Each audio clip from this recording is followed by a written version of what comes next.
Olá, ouvintes! Está começando mais um Viver Bem Guaíba, o espaço que leva até você informação sobre saúde, bem-estar e qualidade de vida, sempre com especialistas que são referência em suas áreas.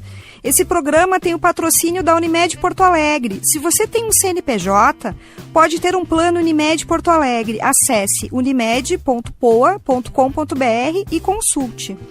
O programa de hoje vai falar sobre um órgão fundamental para o bom funcionamento do corpo humano e muitas vezes esquecido, o fígado.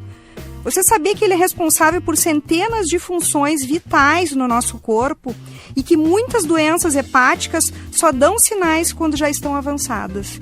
Para nos ajudar a entender melhor esse tema, eu recebo hoje o Dr. Antônio Nock Calil, cirurgião oncológico e do aparelho digestivo, diretor médico de ensino e pesquisa do Complexo da Santa Casa de Porto Alegre, além de professor titular da Universidade Federal de Ciências da Saúde de Porto Alegre. Dr. Calil, seja muito bem-vindo ao Viver Bem Guaíba. Muito obrigado pelo convite, Paula. É um prazer enorme estar participando desse programa e especialmente para esclarecer um pouco mais as questões relativas ao fígado, que é um órgão muito importante, é o maior órgão sólido do nosso organismo e que muitas vezes trabalha em silêncio, né? Às vezes acaba sendo um pouco esquecido quando se fala dos órgãos do nosso organismo. É verdade, doutor Calil. E para a gente começar já a elucidar algumas questões, né? Por que o fígado é considerado um dos órgãos mais importantes do nosso corpo?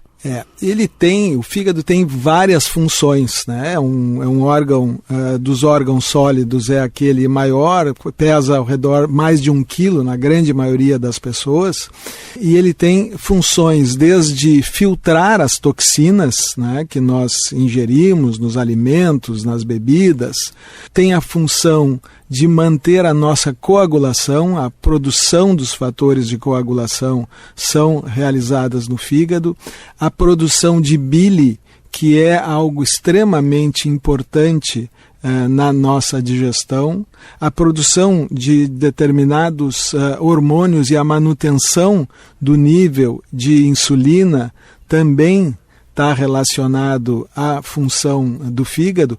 Então, são inúmeras funções. A gente costuma dizer que o fígado é uma usina metabólica, de tanto que ele trabalha dia e noite para manter o nosso organismo funcionando bem. Seria o laboratório central, então, do organismo.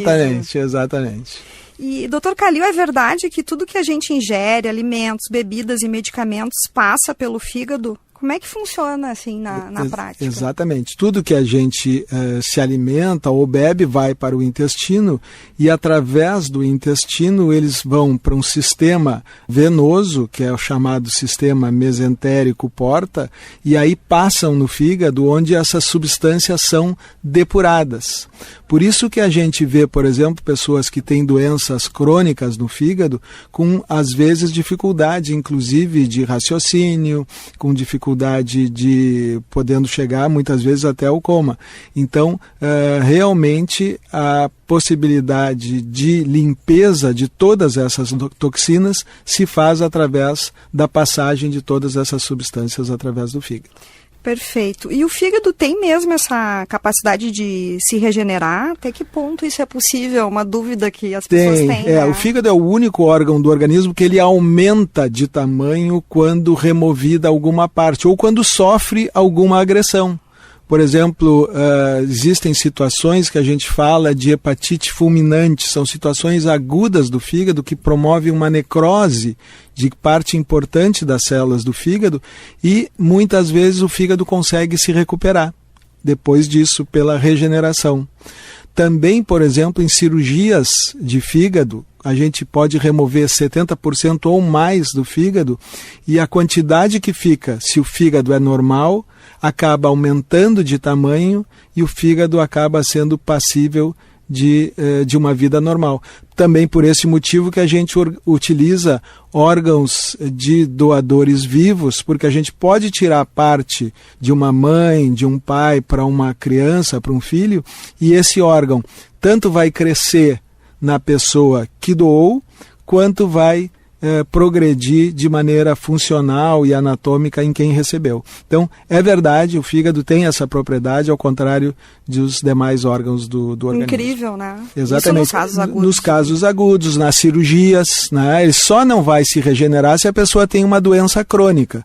Por exemplo, se a pessoa tem cirrose, aí ele não se regenera. Aí é uma doença irreversível e a gente não pode tirar grandes porções do fígado porque ele não regenera. Em caso de câncer também, né? Em casos de câncer, a gente pode fazer cirurgias com remoção de tumores grandes ou de várias partes do fígado e ele pode aumentar de tamanho. Agora, claro, tem situações que o câncer toma conta de uma grande parte do fígado e aí não temos essa possibilidade. Claro. E no caso da esteatose hepática, né, conhecida como a gordura no fígado, ela tem sido muito comentada. O que é essa doença, né, e por que ela se tornou tão comum hoje na nossa sociedade? Muito boa pergunta, Paulo, porque a gente sempre fala em álcool e em vírus nas doenças do fígado, né? Nós temos os vírus da hepatite A, B, C, que provocam dano no fígado, nós temos o álcool em excesso, que também pode causar dano no fígado, mas nós temos observado nos últimos anos uma verdadeira epidemia da doença, se chamava antes de doença gordurosa no fígado, hoje a gente chama de esteatose hepática, que causa, na verdade, um depósito de células gordurosas no fígado. E essas células gordurosas vão causando danos no tecido hepático. E esses danos levam a fibrose, a tipo cicatrizes dentro do fígado. E isso pode evoluir para uma cirrose, praticamente igual à cirrose de quem bebe, de quem tem doença viral. Então, é realmente uma situação que a gente tem. Hoje, nos Estados Unidos, a doença hepática por excesso de gordura já é uma das principais indicações de transplante, porque as doenças virais estão, de certa forma, controladas, né? O vírus da hepatite A e B a gente consegue prevenir através das vacinas. O vírus da hepatite C a gente tem tratamentos muito efetivos, então cresce muito a doença hepática esteatótica. E aqui no Brasil também. Aqui no Brasil, da mesma forma. A gente tem observado um crescimento muito grande. E isso, na verdade, Paulo, faz parte, muitas vezes, de uma doença metabólica. De uma doença. Exatamente.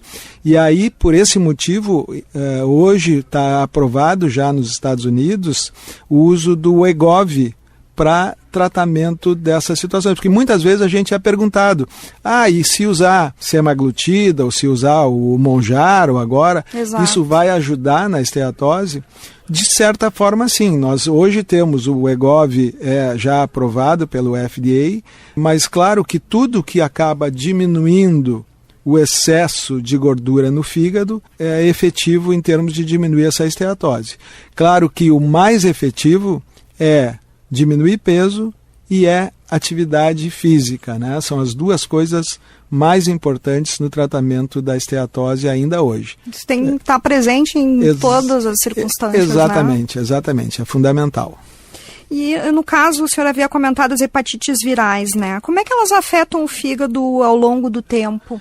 Bom, isso é algo muito importante e a gente tem dois tipos de hepatite, que é as hepatites pelo vírus A e o vírus B, que elas devem desaparecer com o tempo através da vacinação. E aí é importante, né, frisar sempre essa vacinação nos primeiros meses de vida. Importantíssimo. Do vírus A e do vírus B. Está no calendário e deve ser realizada. Então, são dois tipos importantes de hepatite. A hepatite A pode levar é um vírus mais leve, normalmente de resolução simples, é quase um quadro viral, mas em algumas situações muito raras pode acabar desenvolvendo hepatite fulminante e que às vezes há necessidade de transplante de fígado, de emergência. Então, é uma situação que a vacinação pode evitar de uma forma definitiva. O vírus da hepatite B, além da vacinação, existem medicações antivirais bem específicas quando já é um paciente que não passou na época da vacinação obrigatória, e aí se usa o vírus da hepatite B. E o da hepatite C talvez seja uma das poucas doenças na medicina que deve ser erradicada com tratamento. Nossa, que ótimo. Porque o tratamento é muito efetivo. Teve uma época aí que era muito difícil se tratar a hepatite C. Hoje são com medicamentos orais, e aí a gente consegue erradicar o vírus C. Em mais de 95% dos casos, os tratamentos são efetivos. Então, é algo muito importante. Aqui no Rio Grande do Sul, a gente tem algum tipo de hepatite que é mais prevalente? Aqui ainda a hepatite C é a mais frequente, é a principal causa de transplante hepático. Agora, claro, a hepatite A é uma hepatite que praticamente todo mundo teve. Né? Teve contato, Teve contato. Então, a hepatite A, em frequência, pode ser a maior, mas a que leva a problemas mais sérios com o andar da nossa vida é a hepatite C, que acaba levando a casos de perda de função do fígado e, inclusive, ao aparecimento de nódulos no fígado, nódulos de um tipo de tumor que se chama carcinoma hepatocelular, que é um tumor primário do fígado que nasce em pessoas que têm doença hepática crônica, em pessoas que têm cirrose. 90% desse tumor ocorre em indivíduos que têm cirrose, só 10% em fígado normal. Então, na verdade, essa hepatite pelo vírus C avassaladora, né? Exatamente, e é extremamente importante que a gente tenha a possibilidade de tratar. E diagnóstico precoce é importantíssimo. O diagnóstico precoce é fundamental, e uma vez feito o diagnóstico e tratado, esses pacientes eles devem continuar sendo acompanhados, porque o risco do desenvolvimento do câncer de fígado, embora diminua, não acaba. Então, mesmo que tu tenha tratado o vírus C, tenha negativado o vírus, deve-se continuar com o acompanhamento ao longo da desses vida, pacientes ao longo da vida. Na verdade, para todo paciente cirrótico, independente da sua etiologia, o acompanhamento deve ser sempre para o resto da vida. Perfeito. E, Dr. Kalil, em relação às doenças autoimunes do fígado, né, o que são e como é que elas costumam se manifestar? Nós temos aí uma gama de doenças, que são as doenças autoimunes, as doenças metabólicas, as doenças congênitas, não é? Que são doenças mais raras, que muitas vezes vão se manifestar no decorrer da vida, com sintomas muitas vezes não tão específicos. Deles, o mais comum acaba sendo a icterícia, que é aquele... Muito dos bebês, né? Exatamente. E aí existem hoje vários tipos de tratamentos efetivos com o uso de algumas infusões que podem ser utilizadas, de uso de medicações imunossupressoras que podem ser utilizadas para se diminuir o risco do que essas doenças podem produzir. E, Dr. Kalil, outra questão importante da gente trazer é em relação ao risco do uso de remédios sem prescrição médica ou de produtos para emagrecimento, até como a questão do uso de chás. Esse é um tema também muito importante. Como a gente fala, né, que o fígado na verdade, que faz a limpeza de todas essas toxinas, tudo que é consumido em excesso ele não consegue depurar. E aí pode acabar levando a um dano hepático, e normalmente esse é um dano hepático agudo e com risco, inclusive, de uma falência hepática aguda e necessidade de transplante de fígado por uma hepatite fulminante, seja por drogas, seja por alguns tipos de chá. Todos esses chás, especialmente que a gente não conhece bem, tem que ser tomado com muito cuidado. É muito difícil um único chá dar um problema. Agora, se tu toma repetidamente ou em doses como muito, água, né? Como tem água, pessoas que, ao invés de tomar água, tomam muito chá. Tomam chá, exatamente. E por que as doenças do fígado são tão silenciosas, né? Por que isso acontece? O que acontece? Nós temos, as doenças do fígado, a gente pode falar das doenças que afetam os hepatócitos, né? E as doenças tumorais, os que são os nódulos. A questão é que o fígado é um órgão muito grande e ele acaba tendo algum grau de função. É muito difícil a função acabar de uma maneira rápida. Então, leva tempo até esses sintomas acabarem aparecendo. E os sintomas, porque o fígado dificilmente causa dor. Então, o sintoma mais comum do fígado é a icterícia. Esse é o aumento da bilirrubina, que está associada à grande maioria das doenças que estão relacionadas a dano do tecido hepático, do parênquima, que a gente chama. Sempre tem que procurar o médico, algum emagrecimento, algum desconforto, cansaço. Isso agora tocasse num ponto muito importante. Cansaço é extremamente importante, porque o fígado é o nosso grande produtor de energia. Né? Tudo aquilo que a gente aprendeu nos bancos escolares, da gliconeogênese, da produção de energia, da ATP, tudo isso ocorre dentro do fígado. Então, quando o fígado começa a parar de funcionar, a pessoa vai perdendo energia, né? Vai consumindo de outras áreas, consome primeiro do músculo, depois da gordura, mas o fígado é que é, na verdade, o grande produtor de energia. Então, se ele não está funcionando adequadamente, é muito difícil que tu consiga ter capacidade física, ter energia. Para regenerar ele, exatamente. Né? Até questão de coceira, né? Tem pessoas que têm muita coceira também. Muitas vezes, boa, tu tá bem, mas a coceira muitas vezes ela precede a icterícia. Por que acontece? A bilirrubina se deposita embaixo da pele e começa a dar coceira. A pessoa não fica amarela, mas fica com o que a gente chama de colestase. A bile fica represada dentro do fígado e aí parte para outras estruturas, e o primeiro local, antes até das mucosas, na mucosa do olho, é a pele. A impregnação embaixo da pele, e por isso que é muito frequente o prurido na doença hepática. Às vezes as pessoas acham que pode ser uma alergia, mas é bom investigar. Exatamente. Se é algo que não resolve rapidamente, é muito importante. Existem doenças como cirrose biliar primária, que são caracteristicamente iniciadas por prurido. Agora, outras doenças, especialmente aquelas nodulares, os tumores, por que demoram para dar sintoma? Porque o fígado é muito grande, tem muita célula funcionando. Então, tu às vezes tem nódulos de 5 centímetros, 7 centímetros, e o paciente não tem nada de sintoma, porque o resto do fígado continua funcionando perfeitamente. Por esse motivo que às vezes o diagnóstico acaba sendo tardio. Então é fundamental nos check-ups que as pessoas fazem, que devem fazer anualmente, e ter algum exame de imagem, seja ele uma ultrassonografia ou outro exame mais acurado, para que se possa examinar o fígado.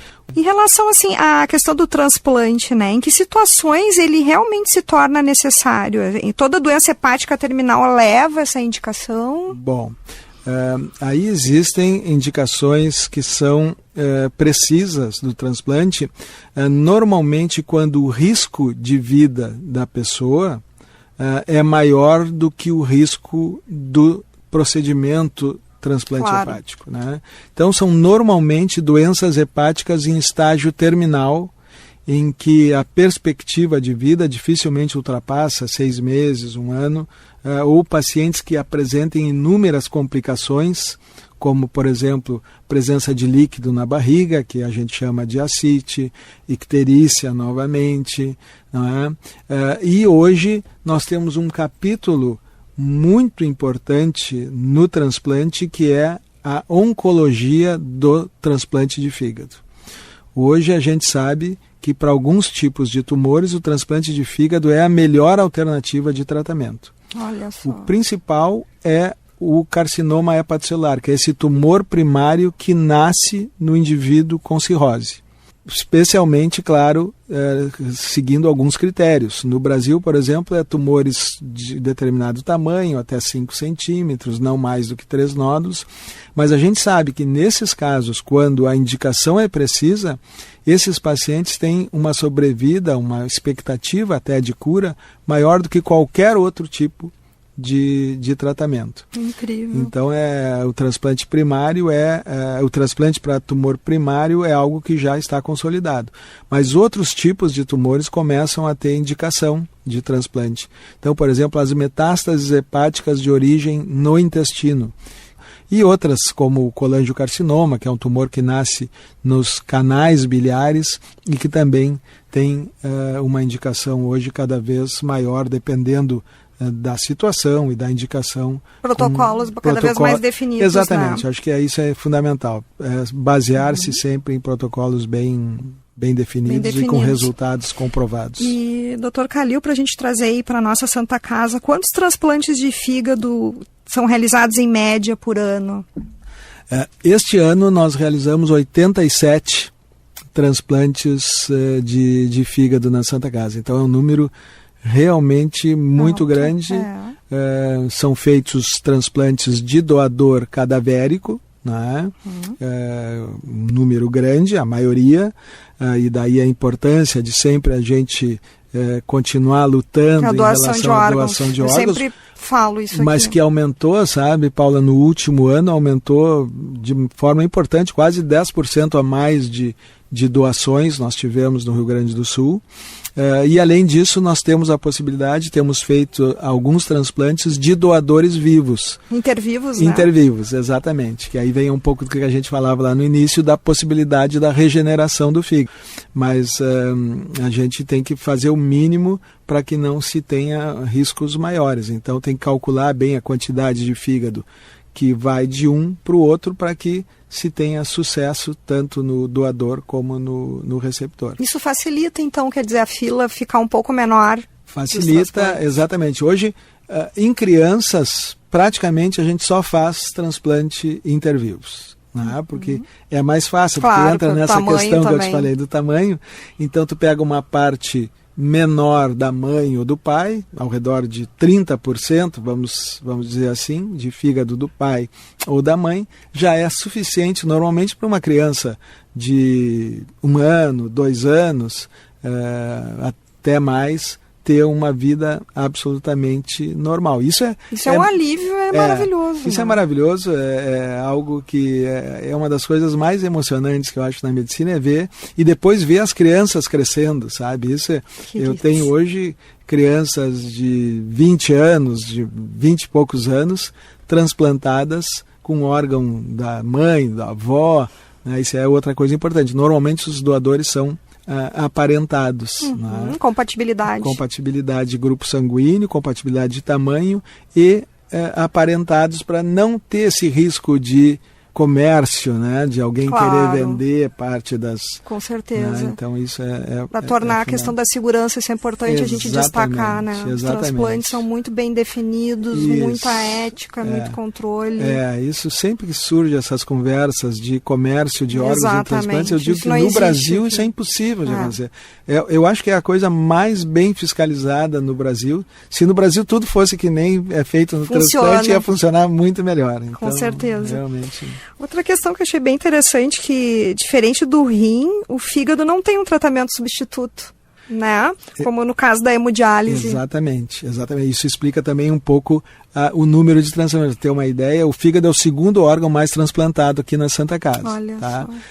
Mas são 87. O rim fez 400 transplantes. Porque tem, primeiro, claro, ele aguenta mais tempo no período antes do transplante, né? Um fígado, a gente diz que 8 horas é o ideal entre a retirada e a colocação, e o rim às vezes fica um dia, um pouco mais até, para a colocação. Mas tem essa questão que tu colocaste, que é a hemodiálise, né? Que é muito dolorida, claro, a gente sabe que a hemodiálise é um tratamento chato, mas permite que a pessoa fique viva até conseguir chegar a um transplante. Sem dúvida, o aparecimento da cirurgia minimamente invasiva, né, da cirurgia laparoscópica, inicialmente, e agora a cirurgia robótica, são fatores importantes em termos de maior segurança, possibilidade de tratamentos mais resolutivos, né? Mas também existe uma tendência cada vez maior do uso do que a gente chama de outras terapias minimamente invasivas, especialmente para tumores de fígado. Estou falando aqui em tumores de fígado porque, por exemplo, para as doenças hepáticas, hoje nós temos vários tipos de imunoterapia, medicamentos que são também muito efetivos, que mudaram muito o tratamento desses pacientes. Mas para tratamento dos nódulos hepáticos, por exemplo, a terapia minimamente invasiva cresceu de uma forma muito significativa. Hoje, dependendo da localização e do tamanho do tumor, a gente pode colocar uma agulhinha por controle radiológico, ou por ecografia, ou por tomografia, dentro desse nódulo e provocar a destruição completa dele sem abrir o paciente, sem nem vídeo e sem nem robótica. São agulhas de radiofrequência e de agulhas de micro-ondas, né? São agulhas que provocam uma destruição completa desses tumores. Existem também os procedimentos de embolização desses tumores, que podem ser feitos através de uso de quimioterápicos e substâncias embolizantes e, mais frequentemente, com o uso de técnicas de medicina nuclear com radioisótopos também utilizados para destruir esses tumores. Nossa, isso é maravilhoso. Então, realmente, a tendência em termos de procedimentos menos invasivos para tratamento dos tumores hepáticos é muito grande e o avanço é muito rápido. Como evoluiu, né, doutor Calil? Sem dúvida. E isso é muito rápido, os estudos são cada vez agora com a mais... inteligência artificial também, as pesquisas. Sem dúvida. Clínicas também. A inteligência artificial vai ser fundamental para nisso que nós falamos lá no início, na prevenção, no diagnóstico precoce, e também certamente vai ser muito útil na decisão terapêutica, né? Cada vez mais personalizada. Exatamente, sem dúvida. Doutor Calil, a gente está chegando aqui, infelizmente, ao final do programa, porque realmente é uma área fascinante, né? E eu gostaria que o senhor deixasse as suas considerações finais para os ouvintes, principalmente sobre a questão da prevenção, do diagnóstico precoce, né, em relação aos cuidados com o fígado, observar os sinais. Uma mensagem que o senhor deixa aqui para os nossos ouvintes do Viver Bem. Eu acho que a primeira coisa é a gente saber que o fígado é um órgão extremamente importante, que a gente não tem algo que substitua o fígado que não seja o transplante, então temos que cuidar muito bem dele através de atividade física, de alimentação adequada, sem excessos no uso de álcool. A questão extremamente importante da possibilidade da prevenção de doenças virais com o uso da vacinação. Logicamente, a questão de drogas, especialmente injetáveis, tem um risco maior em termos de contaminação, por exemplo, especialmente em indivíduos com hepatite C. E, obviamente, sempre que possível, incluir os exames de provas de função do fígado, exames de imagem do fígado, para que a gente possa fazer diagnósticos precoces, porque, como a gente falou, o fígado é um órgão grande, vital, tem uma série de funções e a gente muitas vezes pode passar despercebido desses sintomas todos que nós conversamos anteriormente. Perfeito, doutor Antônio Calil, muito obrigada pela tua participação aqui, por compartilhar conosco informações sobre a saúde do fígado, esclarecendo dúvidas que fazem parte da realidade de muitas pessoas e reforçando a importância do cuidado e do diagnóstico precoce. Muito obrigado, eu que agradeço, e é sempre uma oportunidade muito boa da gente mostrar para as pessoas da importância do fígado para a nossa saúde.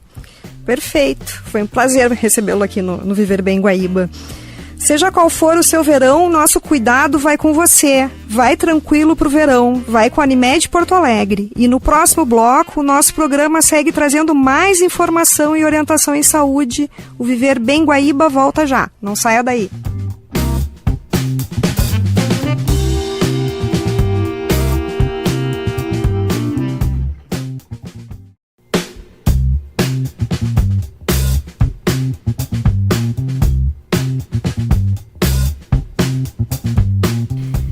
Estamos de volta com Viver Bem Guaíba. Neste segundo bloco, vamos falar sobre um tema que ainda gera muitas dúvidas e insegurança: a reposição hormonal no período do climatério e da menopausa. Este programa tem o patrocínio da Unimed Porto Alegre. Se você tem um CNPJ, pode ter um plano Unimed Porto Alegre. Acesse unimedpoa.com.br e consulte. Durante muitos anos, a terapia hormonal foi vista com desconfiança por muitas mulheres. Mas a ciência avançou, os estudos evoluíram e, recentemente, a Federação Brasileira das Associações de Ginecologia e Obstetrícia, Febrasgo, atualizou suas diretrizes, trazendo mais clareza, segurança e informação baseada em evidências. Para nos ajudar a entender o que realmente mudou, quem pode se beneficiar e quais são os cuidados necessários, recebemos a doutora Maria Celeste Osório Wender, presidente da Febrasgo e professora titular da Faculdade de Medicina da URGS. Doutora Maria Celeste, seja muito bem-vinda ao Viver Bem Guaíba. Obrigada por aceitar o nosso convite. Muito obrigada, Paula. É uma honra e um prazer estar aqui hoje para poder trocar ideias aí sobre esse tema tão relevante, né? Como você colocou aí, que é a menopausa, é o climatério, a terapia hormonal e principalmente conversando aí sobre essa atualização dessa diretriz que de fato vem reforçar muito a segurança do uso dos hormônios aí para as mulheres em função dos sintomas que a gente vai estar abordando a seguir. Muito obrigada pelo convite. Eu que agradeço, doutora Maria Celeste. Para a gente começar aqui o nosso bate-papo, a Febrasgo a atualizar as diretrizes sobre reposição hormonal, o que motivou essa modificação, né? Esse material, Paula, ele foi bem interessantemente elaborado junto com a Sociedade Brasileira de Cardiologia. Então, isso é um aspecto que torna ainda mais importante essa diretriz, porque ela leva também a informação que foi toda baseada, como você falou, em evidências científicas, foi uma revisão da literatura extensa, dos mais importantes artigos selecionados e em conjunto com a Sociedade de Ginecologia e a de Cardiologia para levar essa informação não só ao ginecologista, mas também ao cardiologista e a todos os médicos que podem atender a mulher ao longo da sua vida. E como vocês todos sabem, a cardiologia é muito importante. Por quê, Paula? A doença que vai mais acometer as mulheres ao longo da sua vida, especialmente lá na terceira idade, de fato vão ser doenças do ponto de vista cardiovascular. Então é muito importante que o ginecologista e o cardiologista estejam, né, sintonizados aí na mesma informação para levar essa boa qualidade aí de assistência à saúde da mulher. E isso é o que motivou. Foi uma união das duas sociedades para a elaboração desse material, porque nós assistíamos que muitas vezes as mulheres ficavam um pouco perdidas aí no meio dessas duas especialidades grandes, e isso então veio para colaborar nessa unificação da assistência da saúde da mulher nesse período do climatério. Maravilhoso isso.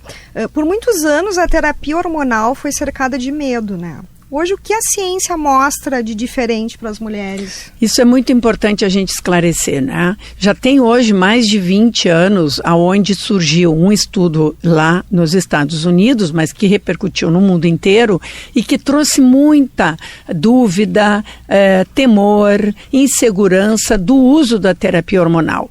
É importante hoje a gente comentar que esse estudo, que tem o nome de WHI, né, que são as iniciais desse grande estudo, ele foi realizado em mulheres de uma faixa etária bastante avançada. E ele tinha um objetivo todo diferente, que fez com que os seus resultados não possam hoje ser, de fato, transpostos para a população que nós temos hoje, especialmente para essa população de mulheres que entram no período do climatério e da menopausa cheia de sintomas e com outras características de saúde bem diversas daquelas mulheres que foram incluídas naquele estudo.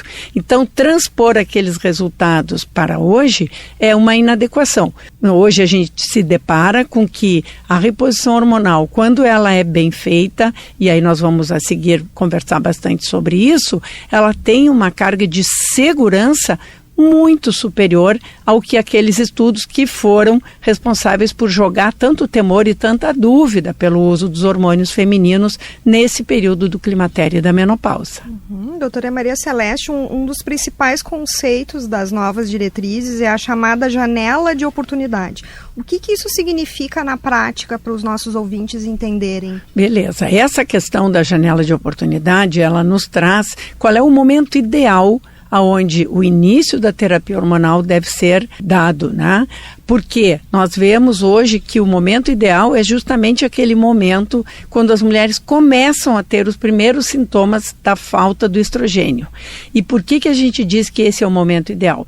Porque além de a gente poder aliviar os sintomas, trazer qualidade de vida para essa mulher, nós também temos maior segurança do uso dos hormônios. Porque esse é o momento onde a fisiologia feminina aceita com muito maior natureza o uso da reposição hormonal. Ou seja, o organismo feminino está recém começando a sentir a falta desses hormônios. E a introdução desses hormônios, quando é bem feita, ela não vai trazer prejuízo de saúde para essa mulher. Então, esta janela de oportunidade, especialmente do ponto de vista cardiovascular, representa desde quando a mulher entra na menopausa até os primeiros 10 anos passado o período da menopausa.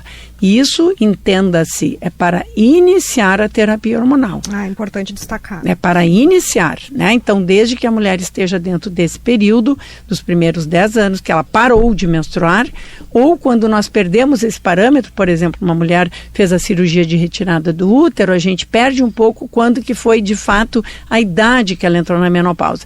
Então, um outro parâmetro que a gente utiliza seria a mulher iniciar a reposição hormonal iniciar no máximo até os 60 anos de idade. Então, isso estaria dentro da janela de oportunidade que a gente chama.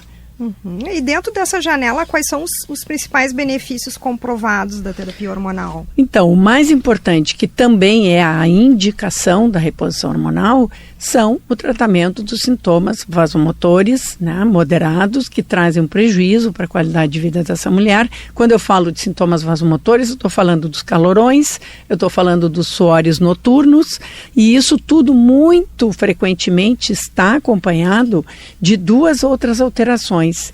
Uma delas é a alteração do sono, né, que é muito aliada à ocorrência do calorão, mas hoje a gente tem evidências de que mesmo naquela mulher que não tem o calorão, o sono já começa a ser percebido como de pior qualidade e interrompido.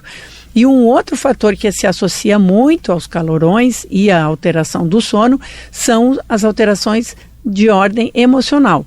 Então, irritabilidade, a piora da sensação de bem-estar, com maior sensação de tristeza, com maior ansiedade, todos esses são fatores que também estão relacionados do ponto de vista orgânico a essa queda do hormônio no sistema nervoso central da mulher. E aí nós temos uma variação enorme, né, Paula, de sintomas. Algumas mulheres têm muitos mais da alteração do calorão, outras é mais do sintoma esse emocional, e a questão do sono está sempre junto. Então, varia, nós temos uma gama gigantesca aí de variações, tanto em termos de quantidade de sintoma, em termos de intensidade desses sintomas e de quando que eles se iniciam. Mas a tua pergunta em termos de qual é, de fato, a evidência de melhora que a gente tem com a reposição hormonal, essa eu citaria como a primeira, a melhora no tratamento desses sintomas, né? Onde a gente tem os hormônios como,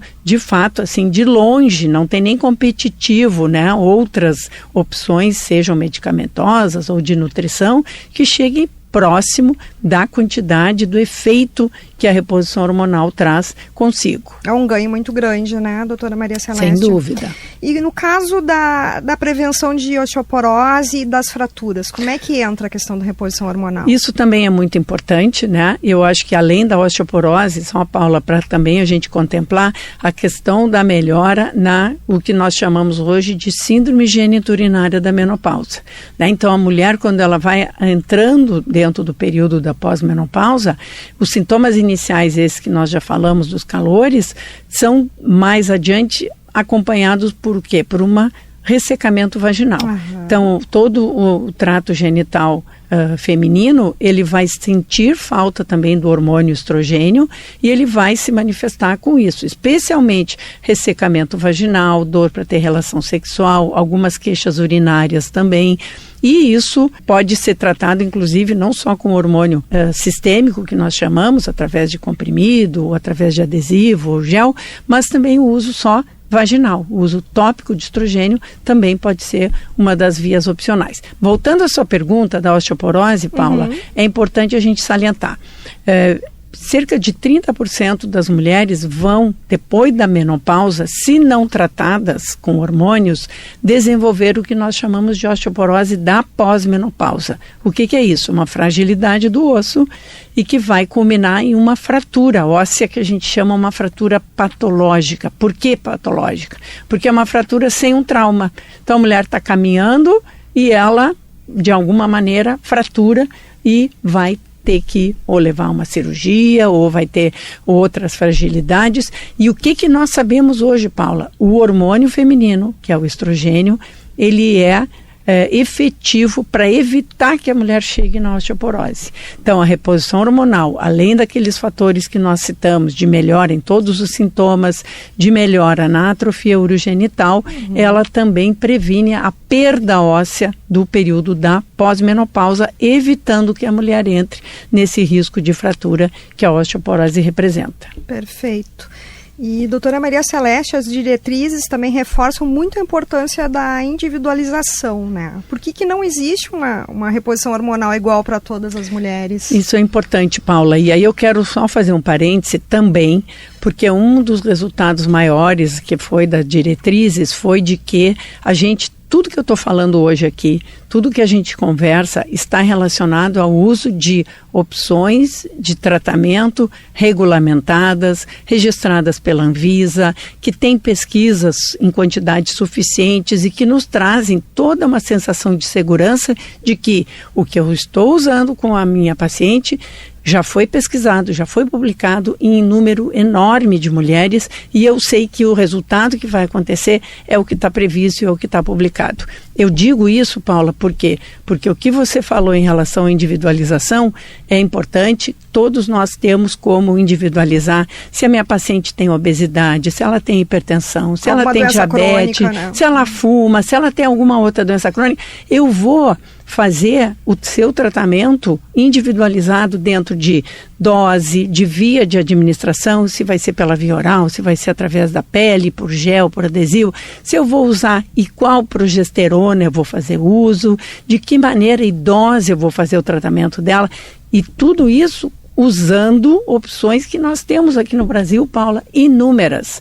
Nós somos um dos países melhor servidos em termos de opções de medicamento hormonal naturais.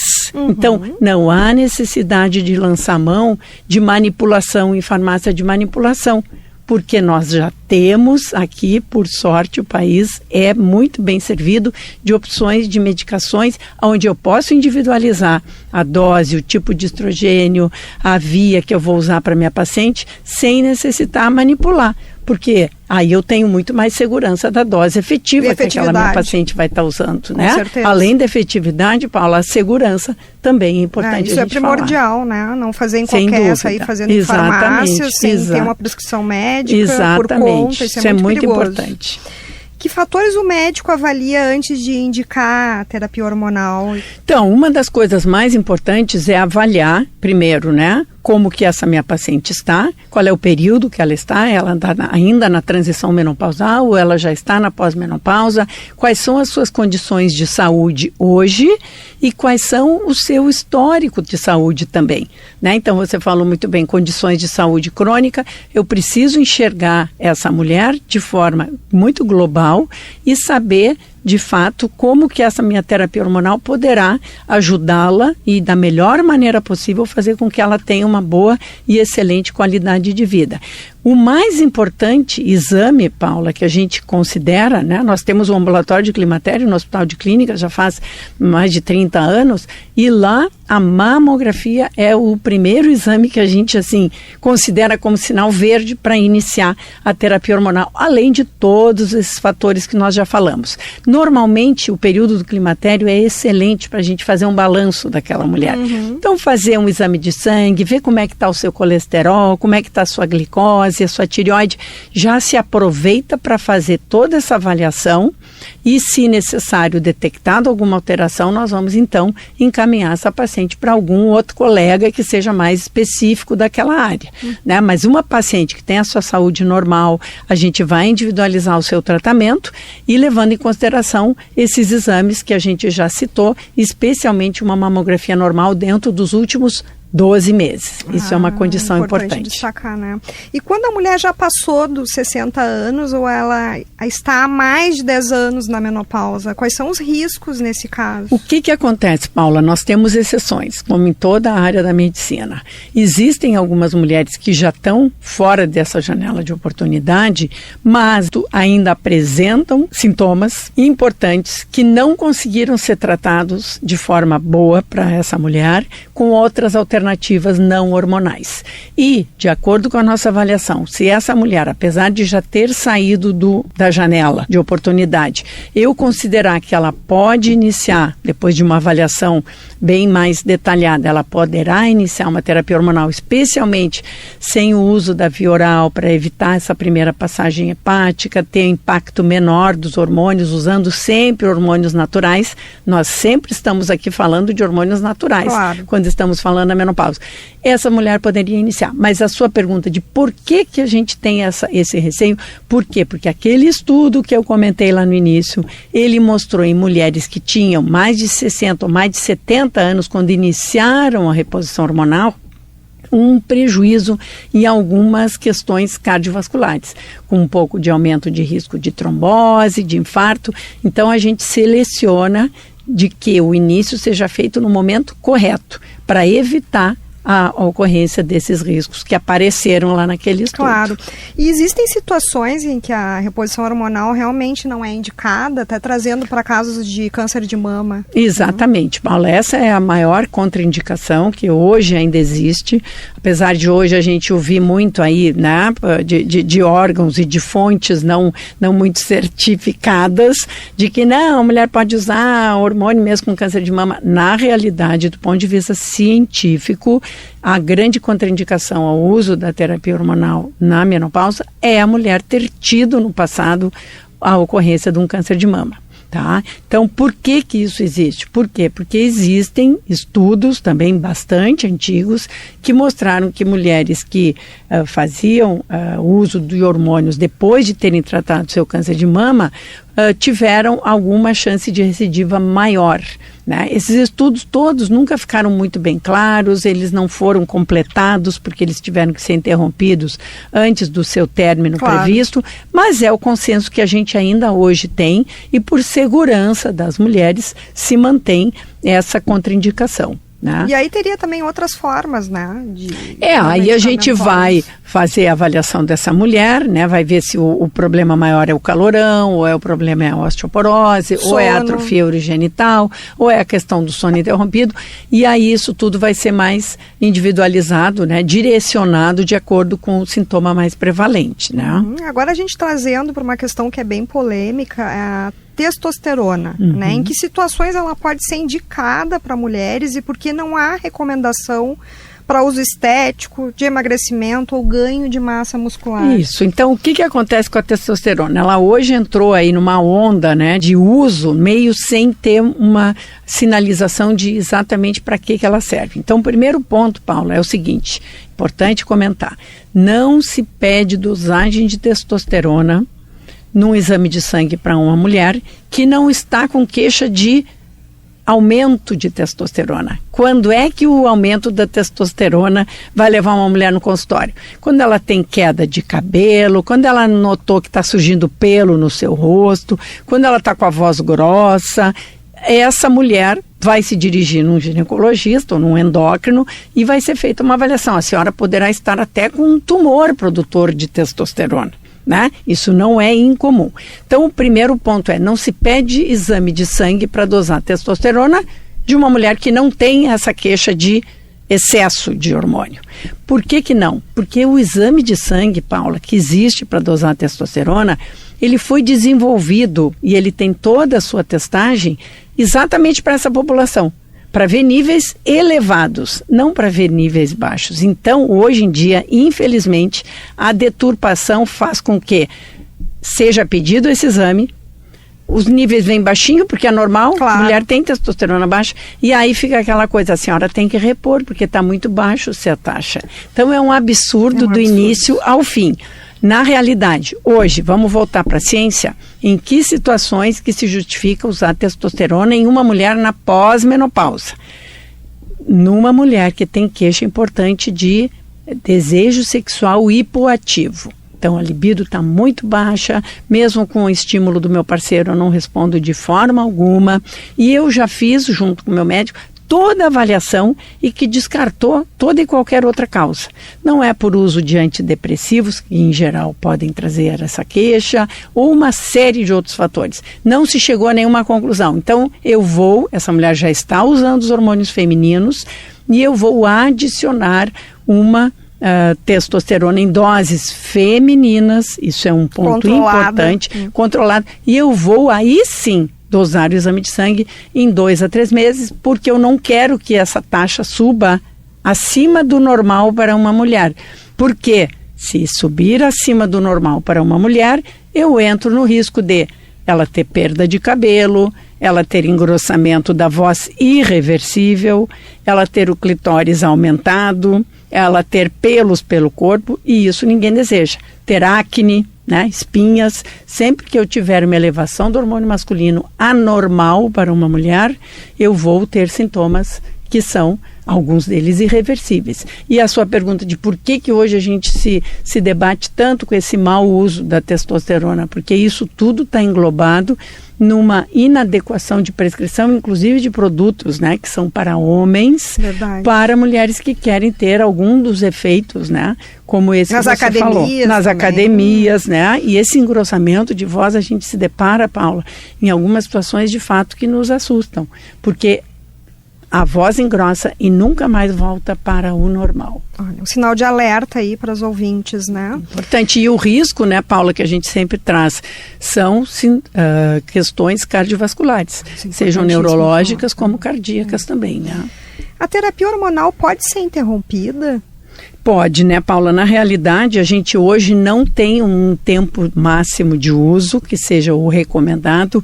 O que todas as diretrizes, não só a nossa da Febrasgo aqui no Brasil, mas também a internacional, né, que congrega aí todos os países que têm esse estudo de menopausa, como a própria americana, o tempo de uso é enquanto aquela mulher está notando benefícios e não surgiu nenhum tipo de evidência de risco. Então a gente tem mantido por um tempo mais longo.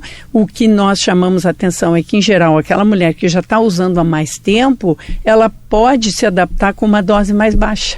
E isso fez com que surgissem, né, no mercado uma série de opções com doses menores, porque essa mulher que já está há mais tempo fazendo uso, ela fica muito bem com uma dose menor, bem diferente daquela mulher que está entrando lá no início do climatério, com aquela sintomatologia a 1000, que ali a gente precisa entrar com uma dose muitas vezes um pouco maior para controlar a sintomatologia dela. Agora, outra questão aqui bem crucial, doutora Maria Celeste, porque é tão importante evitar a automedicação ou indicações feitas por amigas, redes sociais, essas blogueiras, né, que ficam recomendando. Né? Então, o que é importante, Paula, todo mundo quer preservar a sua vida, né, o nosso bem maior. E a nossa saúde, todo mundo sempre diz, o que mais importa é a saúde, o resto a gente vai atrás, né, é aquele lugar comum. Exato. E isso tudo é muita verdade. Então, hoje, a gente está vivendo um momento que muitas vezes as pessoas se esquecem um pouco da valorização da sua vida e da sua saúde e fazem opções por alguns tentativas de atalhos aí para ter bem-estar, para ter um retorno rápido de alguma coisa e se esquecem dessa máxima, que é o nosso maior valor, o nosso maior bem, a nossa vida e a nossa saúde. E todos esses tentativas aí de trazer algum bem-estar, né, rápido, elas infelizmente elas acabam falhando no que a gente mais chamou a atenção que você iniciou o programa, que são evidências científicas. Então, tudo que a gente usa hoje é baseado em enormes estudos, com um número muito grande de mulheres que foram avaliadas num ambiente sério de pesquisa e que trouxe essa segurança para a gente poder hoje saber o que é bom e o que não é bom. Então, nós alertamos de fato para isso. Procure o seu médico, procure um médico de confiança, verifique se ele é, né, associado de uma sociedade séria, né? Então, hoje nós também temos aí o surgimento de algumas sociedades que acabam não sendo, né, as mais oficiais, as mais tradicionais. Então, procure se informar. É muito importante que você seja acompanhada e seja avaliada por uma pessoa que tem esses princípios, não só científicos, mas também éticos, bem alinhados aí com o que deve ser feito, né, Isso Paula? é fundamental, né? Doutora Maria Celeste, a gente está chegando ao final do programa. Eu gostaria que tu deixasses alguma dica, uma orientação para as mulheres que estão vivenciando a fase do climatério e da menopausa. Ótimo. Paula, primeiro eu quero agradecer a oportunidade, parabenizar o teu trabalho aqui.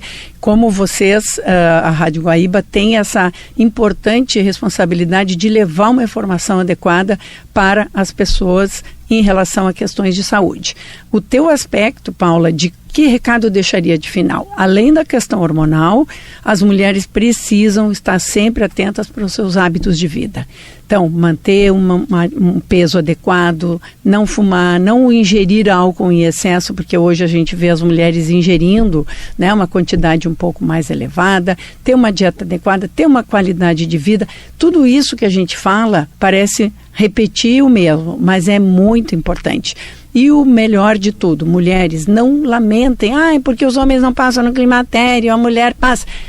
É ótimo, porque é mais uma oportunidade da gente fazer um balanço da nossa vida. Olha, até agora eu não fiz exercício físico, mas agora o médico está dizendo que eu tenho que fazer e eu já li que eu tenho. Vamos fazer. Então, são mudanças, é reflexão, é um período para a gente fazer um balanço do que andou bem, o que não andou bem, o que eu posso melhorar. E, claro, sempre que tiver dúvida, vai consultar um médico, né, que seja respeitável, para poder seguir com o seu tratamento, com a sua adequada qualidade de vida aí pelo resto da sua vida. Perfeito, para poder viver bem essa nova fase, né? Isso aí. Quero agradecer a participação da doutora Maria Celeste Osório Wender, presidente da Febrasgo, por compartilhar conosco informações importantes, atualizadas e baseadas na ciência. Se você tem um CNPJ, você pode ter um plano Unimed Porto Alegre. O Viver Bem Guaíba fica por aqui. Muito obrigada pela sua audiência e até o próximo programa. Seja qual for o seu verão, nosso cuidado vai com você. Vai tranquilo pro verão. Vai com a Unimed Porto Alegre. Na mesa de áudio, Jefferson Gomes. Na técnica, Jorge Brum, Luciano Vargas e Cleiton Lopes. Produção e apresentação, Paula Sá. Gerência de Jornalismo e Esporte, Rafael Sequim. Direção-geral, de Claudinei Girotti.